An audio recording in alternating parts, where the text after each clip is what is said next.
Ayan mga kalagalag, sumagpalang araw sa inyo lahat yan. Bagong vlog na naman tayo. Siya nga pala, ito na. Nag-aakyata na kami ng bangka dahil gawa ng inaabot pa kagabi yung yung isang bahay dito. Ayun siya, nag-iba. Yung bunos na kagabi, dumaan. Nag-iso na namin dito yung mga bangka namin. Para hindi naabutin. Yan nga pala siya. Isang bahay na naman dito ang nasalanta ng bagyo. Hindi pa gaanong maano rito sa amin ng bagyo mga kalagalag. Baka mamaya kaya kami nagtaasa. Baka mamaya umanat ng lakas. Gabi umabot na rito yung yung tubig. Grabe. Layo na sila ng bahay doon na hindi pa dapat, mga December pa dapat yung mga kalagalag na itatayo. Ayan, napapala sila. Ayun dito. Ayan. Nadali na rin ng kagabi. Ang lakas. Lumalim na rin ang lupa rito. Alis yun.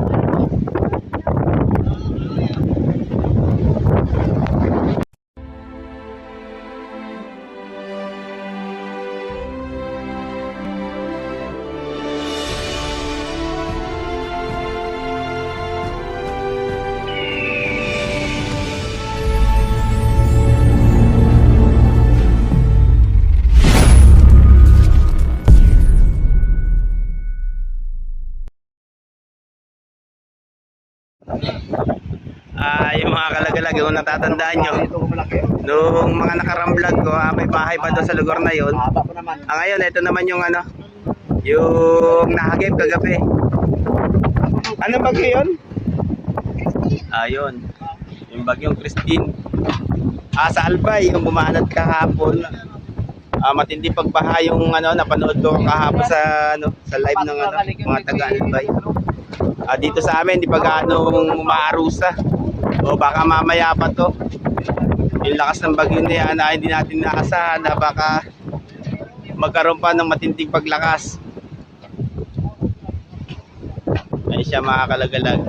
Talagang inuuka na maigi yung aming tabing baybayin ng karagatan dito sa amin. Saka nagkalat na rin yung mga tangay galing sa ilog na basura saka yung mga puno.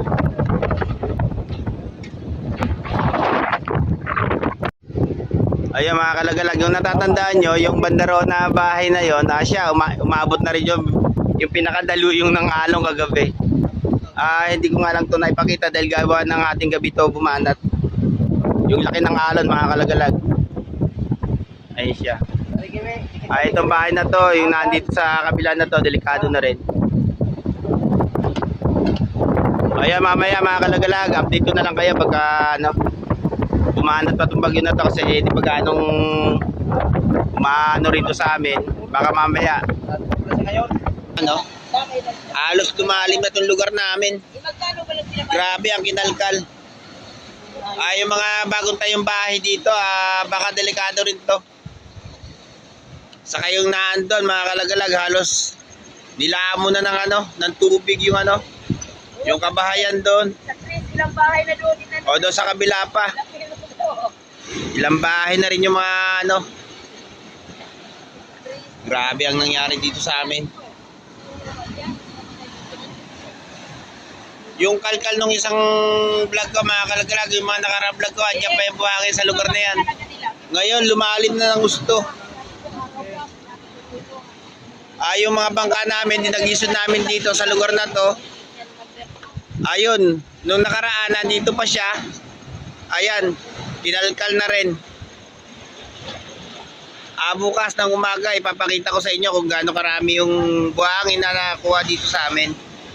O yung hinugot ng ng alon. Ayun siya mga kalagalag. Grabe ang paglaki ng high tide ng tubig. Aywan ko ilagay kay bumiyabot. Mas matindi pa yung yung nangyari ngayon kaysa nung mga nakaraang vlog ko mga kalagalag. Yung nakaraan may bahay pa doon sa lugar na yon.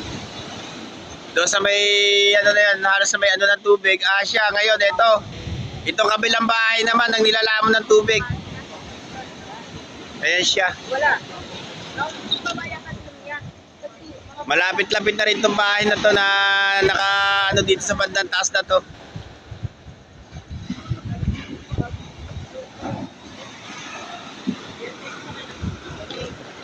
Nakakaawang maigi yung mga nasa tabing ano, baybayin ng karagatan dito sa amin sa Rosario. Gaano na kalalim ang nahukay mga kalagalag, ayan siya. Napakalalim na nito. Nagtambakan na rin ng maigi dito yung ano, mga basura. Kawin malalaki ko.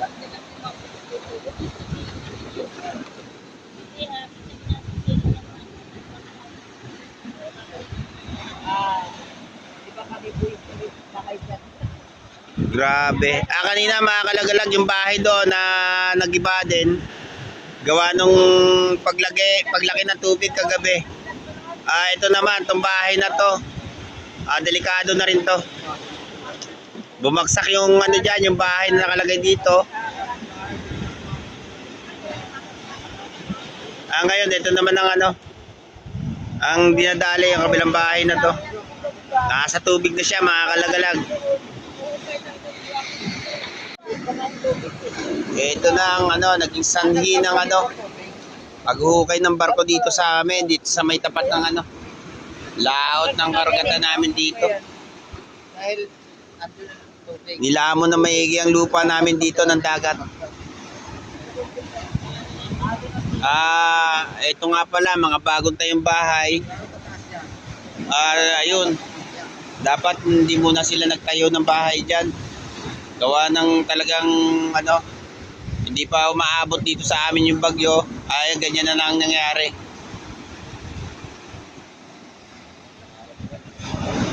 Signal na Taas. tayo.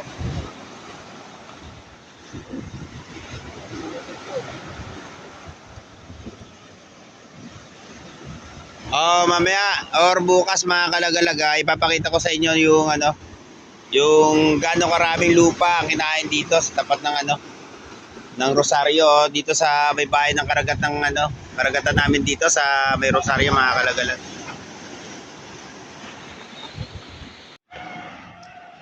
Ayun mga kalaglag, gumising ako ng umaga at titingnan na natin dito yung mga nangyari yung kagabi.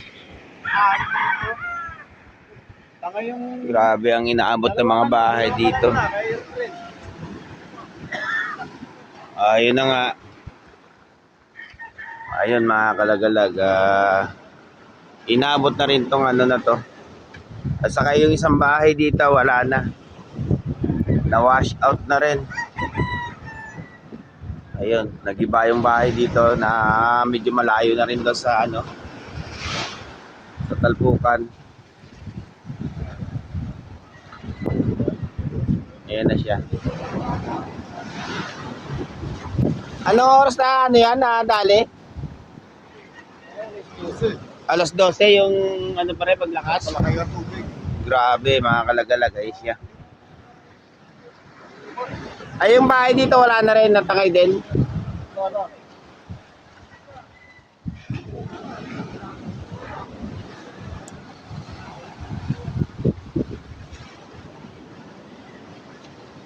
Nakakawa mga residente rito mga kalagalag.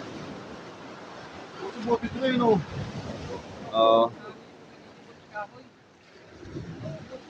Ay yung bahay doon, mga bagong tayo, medyo maayos pa. Yung nakaraang vlog ko mga kalagalaga, ano yan? Yan yung nadali. Yung dalawang bahay niyan. Ngayon ito, mga naan dito. Ito mga kalagalag, ito yung ano, malayo na to sa ano, sa Talpukan. Ay yung mga nakaraang ano, ando pa yung Talpukan, ngayon nandito na.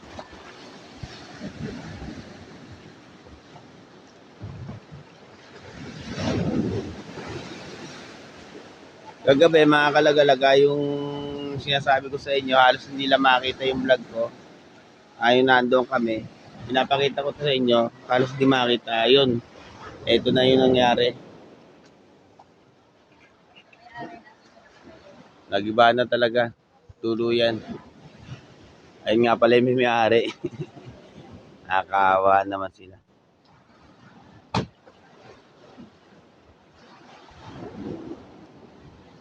Halos maubos-ubos ang bahay dito sa lugar namin.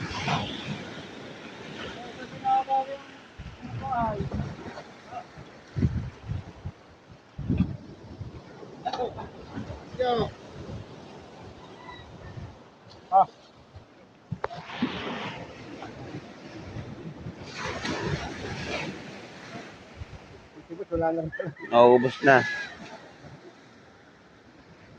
Ayan mga kalagalag, ano, napakalalim na rin ng ano, naukay na ano rin. Kinain ng ano, ng tubig, yung mga buhangin dito. Asya nga, ayun din pala mga kalagalag, nadali rin. Yung bahay doon.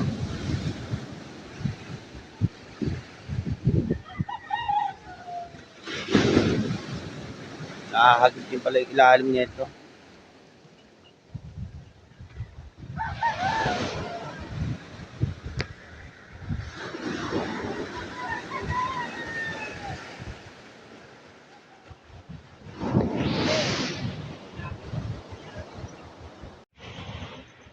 Tuluyan na naubos sa mga bahay dito sa amin mga kalagalag.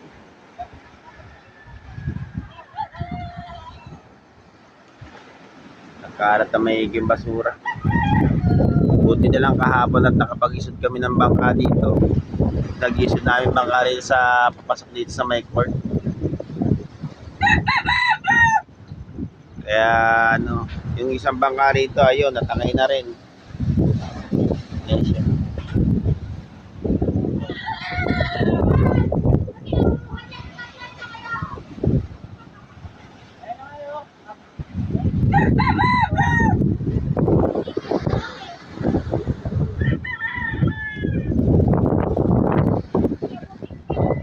Hindi pa ganong nalandfall dito sa amin si Christine.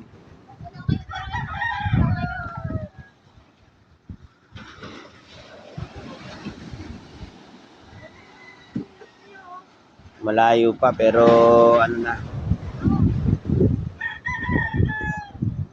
Marami na sa lantang bahay.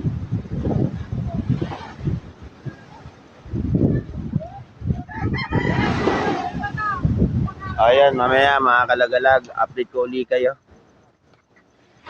Dudugtungan ko tong vlog ko na to kasi malayo pa yung bagyo sa amin at ganyan na ang nangyari. Ayan mga kalagalag, tinuluyan na nilang giveaway. Kasi mamaya delikado na ano, na lumaki pa tong ano, tubig ng dagat sa gabi. Ayan siya. Halos unti-unti ng ano, binabawi na ng dagat yung tubig. Yung ano rito, yung buhangin.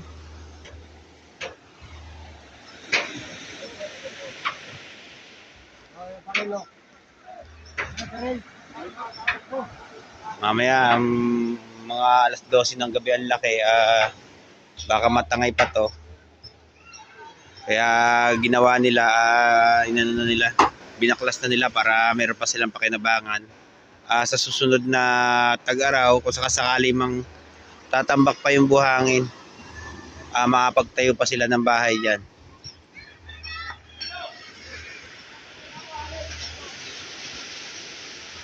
Ganito na nangyari dito sa lugar namin. Inubos na ng ano, ng dagat yung buhangin.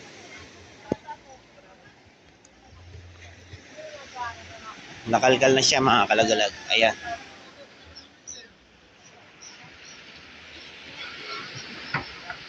Ayun, nagpapatibay sila ng bahay para mamaya dinadagdagan nila ng maraming tukod.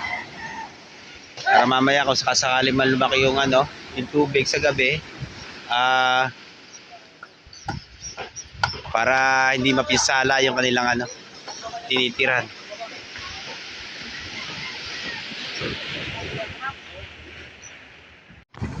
Ayun, mga kalagalag.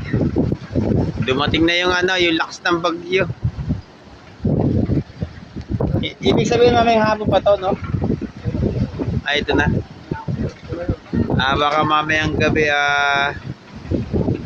paglaki ng tubig, delikado na rin yung mga bahay na yan dyan nasa kabila niya, mga kalagay. Kasi ayan na siya. Nagsisimula na yung Bagyong Christine. Malakas na rin ang hangin. Saka nag-aalboruto na yung dagat.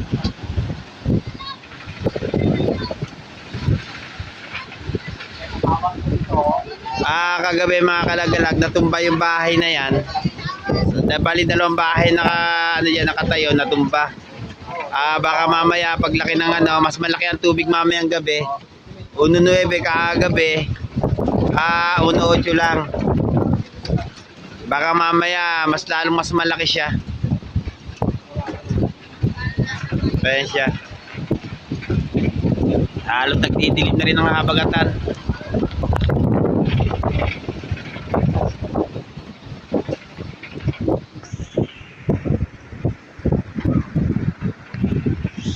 Ayan, mamaya update ko na lang uli kayo. Pagdudugtong-dugtungin ko na lang tong video ko na to hanggang sa matapos tong bagyo na to.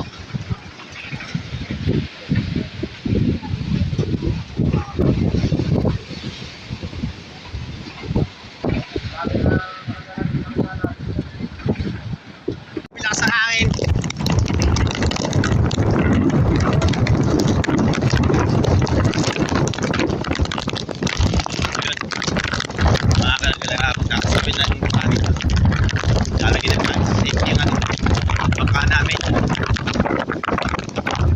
Grabe, lakas ang hangin. Ngayon pa lang dumating dito sa lugar namin.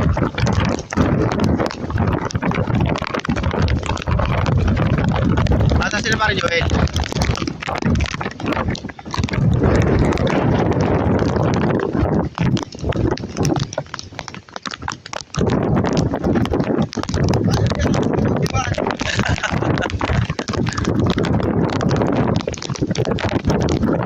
Wala na din ang tubig ang dam. Kaya mabuti nang yung ilalagay natin yung safety yung mga bangka. Kaya lagay yung mga bangka natin dyan. Grabe. Lakas. Sa dagat, nag-alburugyo.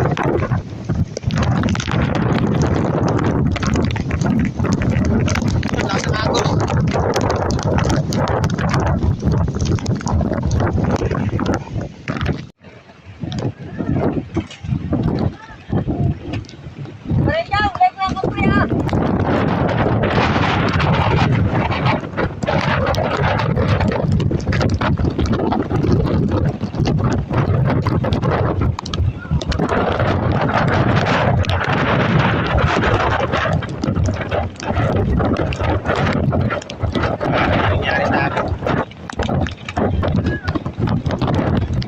Mga kalagalag, ito na nangyari sa bangka ko.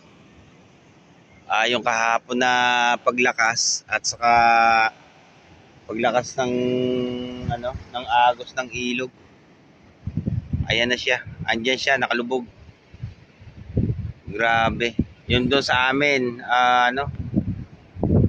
nasa lantaring maigi ang kabahayan doon.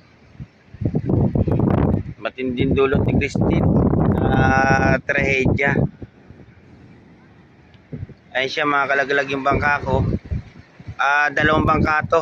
Nadali rito sa isang bangka ng kumpare ko sa katong sa akin. Yung kanya, di malaman kung nasaan na. Kasi nalagot yung niya, yung kable. Yung amin na itali ko pa. Ewan ko lang mga kalagalag kung may ahon pa namin to. Talagang napakatindi na nangyari. Hirap ang inabot namin kahapon hindi ko nga lang galong nabidyohan ang pagkakalubog nito. Pero meron ilang na nakuhaan ko ng picture ng bangka ko. Ayan siya. Mamaya-maya konti baka maiaho namin to. O saka sakali maraming tao. Nasagip pa o makuha pa yung mga makina. Saka yung Yung mga ehe, dalawang makina yan, mga kalagalag.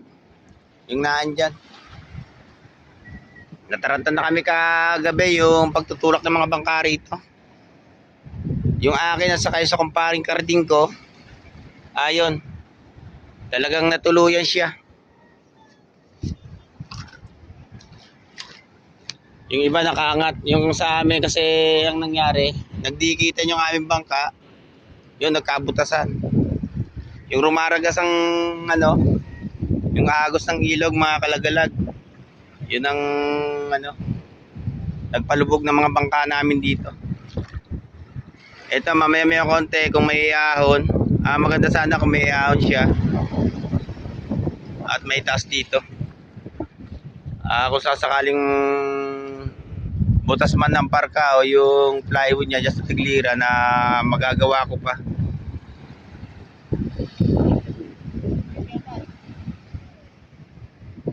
Grabe ang pangyayari kagabi.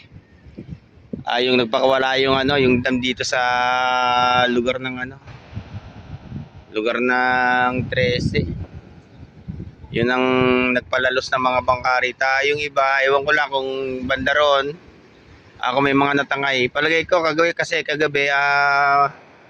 hindi ko lang naipakita sa inyo ang video. Yun, halos maraming lumutang din na bangka na mga natangay. Pero may pailan-ilan din mga kalagalag na naisulban nila yung kanilang mga bangka. Ayan siya. Ayan, mamaya balik uli kami doon sa lugar namin at ipapakita ko naman sa inyo yung mga nasalantang bahay. Ayan na nga pala yung anak ko. Parating na. Andito pa. Tignan mo ate kung tignan mo kung buo pa. Mag-brief ka lang muna. Kung buo pa, nakalutang pa yung makuha natin yung mga makina niyan. Ayan siya mga kalagalag. Mag-brief ka muna ito eh. Grabe ang dulot na trahedya ni Christine. Ayan, mamaya mga kalagalag, update ko na lang kayo. Tuloy ulit tayo doon sa lugar namin kasi napakaraming bahay ang natangay doon. Nasalanta yung mga nagiba mga kalagalag. Yung daluyong ng alon kagabi, bandang alas 12 or alauna yon. Yun, maraming evacuation na nando sa lugar ng namin sa Mike Bird. Halos doon na natulog silang lahat.